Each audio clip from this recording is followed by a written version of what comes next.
Assalamualaikum warahmatullahi wabarakatuh. Bagaimana kabarnya hari ini adik-adik? Semoga hari ini kita senantiasa diberikan kesehatan jasmani maupun rohani dan selalu dilindungi oleh Allah Subhanahu wa taala. Sebelum kita mulai pembelajaran hari ini, mari kita berdoa kepada Allah Subhanahu wa taala terlebih dahulu. Bismillahirrahmanirrahim.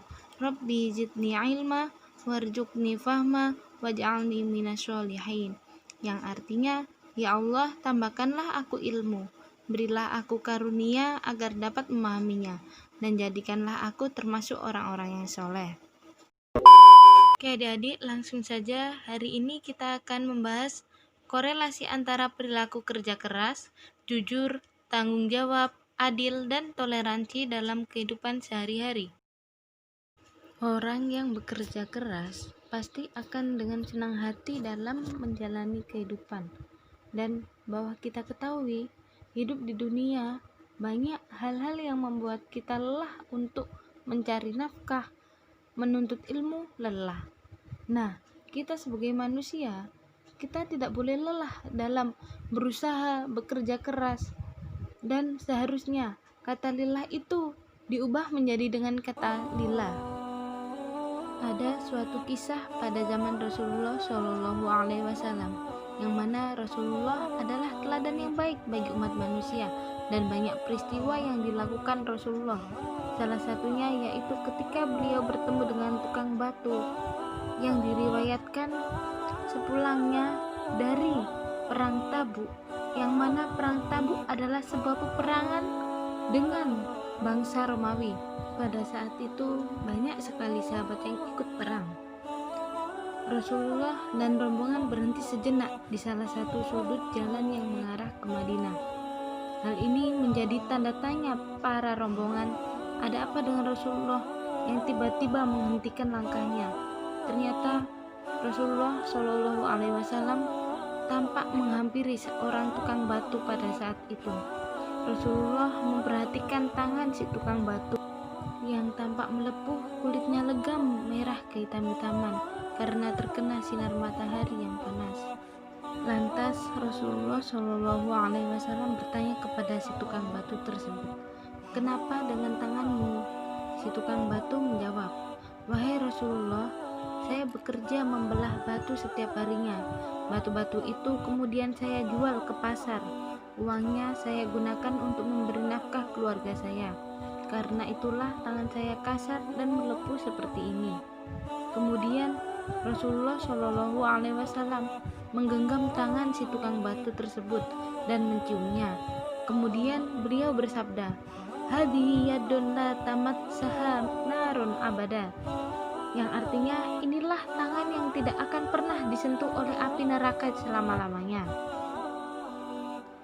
Rasulullah tidak pernah mencium tangan para pemimpin Quraisy, tangan pemimpin para kabilah, raja, atau siapapun. Sejarah mencatat hanya Putri Fatimah Az-Zahra dan tukang batu itulah yang pernah dicium oleh Rasulullah. Padahal tangan tukang batu yang dicium oleh Rasul justru tangan yang telapak tangannya melepuh, kasar, kapalan karena membelah batu dan kerja keras. Rasulullah Shallallahu Alaihi Wasallam ingin memberi pengajaran bahwa jika hamba Allah bekerja keras untuk menghidupi istri dan anak-anaknya dan tidak mengharapkan hal yang lain selain keridhaan Allah Subhanahu wa taala, maka hamba tersebut digolongkan sedang berjihad fisabilillah. Suatu ketika ada seorang laki-laki yang melintas di hadapan Rasulullah. Orang itu dikenal sebagai pekerja yang taat, giat, dan tangkas. Para sahabat kemudian berkata, "Wahai Rasulullah, andai bekerja seperti dilakukan orang itu dapat digolongkan jihad di jalan Allah, maka alangkah baiknya." Kemudian Rasulullah Shallallahu Alaihi Wasallam bersabda, "Kalau ia bekerja untuk menghidupi anak-anaknya yang masih kecil, maka itu fisabilillah. Kalau ia bekerja untuk menghidupi kedua orang tuanya yang sudah lanjut usia, maka itu fisabilillah. Kalau ia bekerja untuk kepentingan dirinya sendiri agar tidak meminta-minta, maka itu fisabilillah." Hadis riwayat Tabrani. Adapun dari keterangan hadis lain, tidak ada yang lebih baik bagi seseorang yang makan sesuatu makanan selain makanan dari hasil usahanya. Dan sesungguhnya Nabi Daud alaihissalam selalu makan dari hasil usahanya sendiri. Hadis riwayat Tabrani. Dan juga ada hadis yang artinya sesungguhnya di antara dosa-dosa itu ada yang tidak dapat terhapus dengan puasa dan sholat. Maka para sahabat pun bertanya, apakah yang dapat menghapusnya wahai Rasulullah? Beliau menjawab, bersusah payah dalam mencari nafkah. Hadis riwayat Bukhari. Dalam setiap langkah kita bekerja dan berusaha, jika diniatkan untuk mencari rizki yang halal, untuk menafkahi keluarga, dan ikhlas mengharap ridhonya, digolongkan jihad fisabilillah. Jika ingin hasil yang diperoleh dari bekerja keras mencapai tujuan, maka seseorang harus memiliki niat dan kemauan. Melakukan segala sesuatu harus dilandasi motivasi, hanya mengharap ridha Allah SWT. Nilai sebuah amal di hadapan Allah SWT sangat ditentukan oleh niat atau motivasi seseorang. Rasulullah SAW mengingatkan dalam sabdanya, jaminlah kepadaku 6 perkara dari diri kalian, niscaya aku menjamin bagi kalian surga. Jujurlah jika berbicara, penuhilah jika berjanji, tunaikan jika dipercaya, jagalah kemaluan kalian, tundukkanlah pandangan, dan tahanlah tangan kalian. Hadis riwayat Ahmad.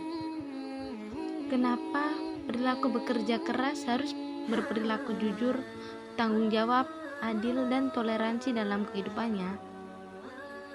Seorang yang bekerja tentu berkaitan erat dengan kewajiban yang dibebankan padanya.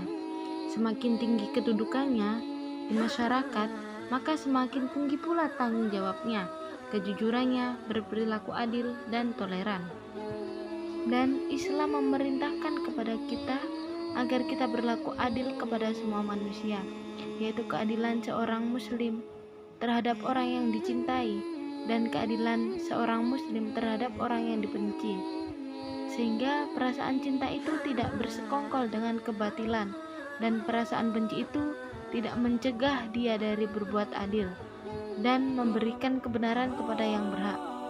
Makanya sejak dari kecil kita selalu diajarkan sikap sopan santun, jujur, adil, toleran, dan berbagai aturan-aturan yang berlaku di dalam kehidupan bermasyarakat atau sosial. Dari pembelajaran tersebut bertujuan agar sejak kecil kita dapat menanamkan dan menerapkan nilai-nilai atau norma-norma yang ada dalam diri kita, yang sendirinya akan sangat mempengaruhi bagaimana kita bersikap di dalam lingkungan masyarakat kita. Demikianlah tentang kisah teladan Islami, agar kita semakin tahu dan semakin giat dalam bekerja mencari rezeki yang halal dan berkah.